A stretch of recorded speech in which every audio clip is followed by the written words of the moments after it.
Barka da zuwa Zazzauka Tun TV, dan Allah ku mana subscribe, duk wanda yau ne farkon shigowar shi wannan channel, dan Allah ya mana subscribe, mun gode.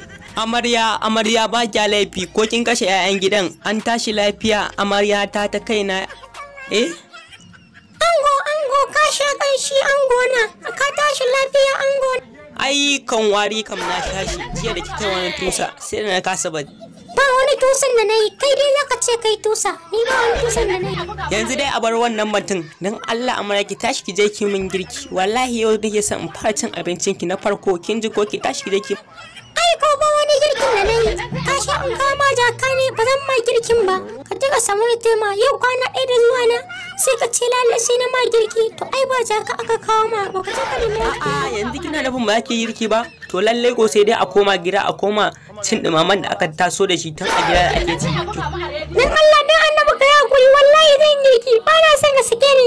Sai da ne shekara 30 sai na samu ka aure ni, kuma ka sike dan Allah zan yi girkin, wallahi zan yi. Dakata menene zai hana ka subscribe mana subscribe? To dan Allah ki mana subscribe ka danna mana